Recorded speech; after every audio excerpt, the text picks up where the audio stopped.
Turning to our other guest, indie rocker and computer music expert, Angela Taylor.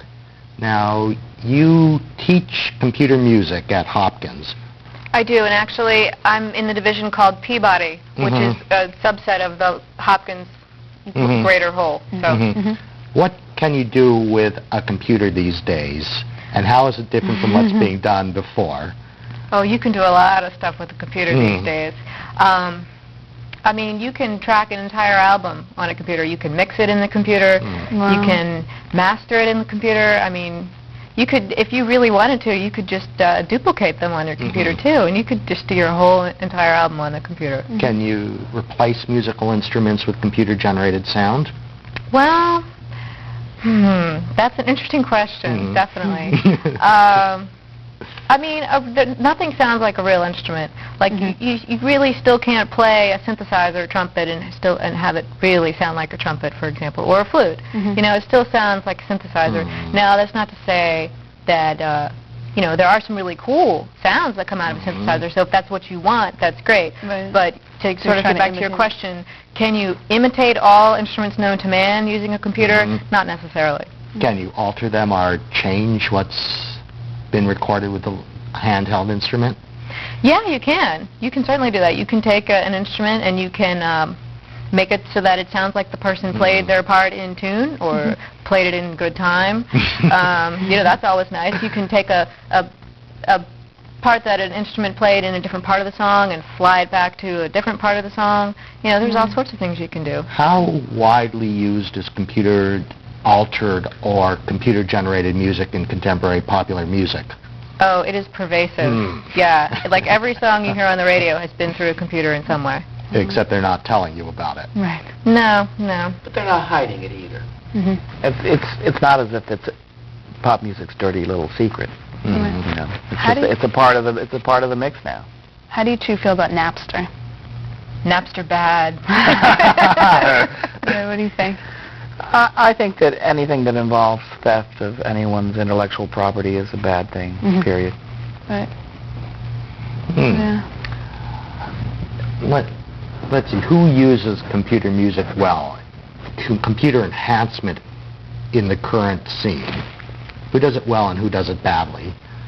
Well, I'm not going to name names of who does it badly. Okay. I don't want to incriminate myself.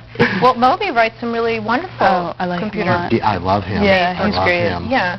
I mean, in a lot of his stuff, actually, he'll take, like, you know, folk elements that were recorded live with the microphone, and then he'll, like, loop them and, you know, do all sorts of cool stuff. So he is a synthesis of acoustic and computer alchemy. Now, you are an indie rocker. You were a Little Affair contestant, right? That's wonderful. What was that experience like? Well, it was great. I mean, it was really a way to get exposure to a lot more people than I normally would have. So I really appreciated the opportunity. Great. And you're getting a little airplay as an indie rocker. I am, actually. Yeah. I've hired a radio promoter, and he is sending my stuff out to radio and making all the phone calls that you have to make to get a song on the radio. And he's doing a great job. And you've recorded your own computer and handheld instrument mixes in Alchemy. Yeah. And I guess you're going to demonstrate for us. Sure. Yeah. Sounds good. Let's go. All right, well, let me go get the mic. Well, while she's getting the mic, Thank you. you've interviewed the Beatles, correct? I've interviewed some of the Beatles. Ah. I've not interviewed Ringo. I've talked to casually at an affair at George Harrison, and I did have an opportunity to interview Paul McCartney. Wow. And interesting. Well, showtime. Okay. Let's put it to the test. All right, we're going to switch to this mic here now. And this song is called Sad Thing to Wonder.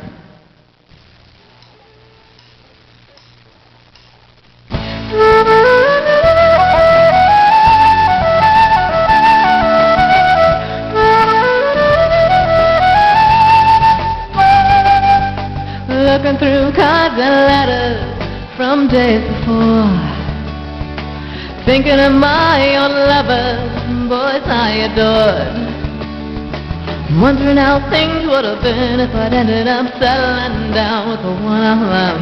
Now I gotta say it's better, 'cause I like the path that my life has led, and it's a sad thing to wonder what could have been if only my affection had been returned.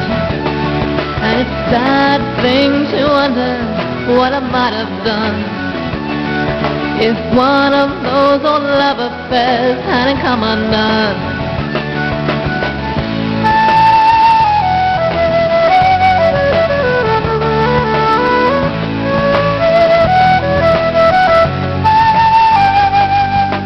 Could have been famous, or I could have died in obscurity.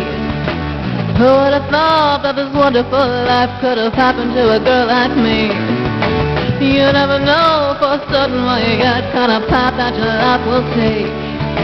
The only thing that's certain is that your life is your road to make.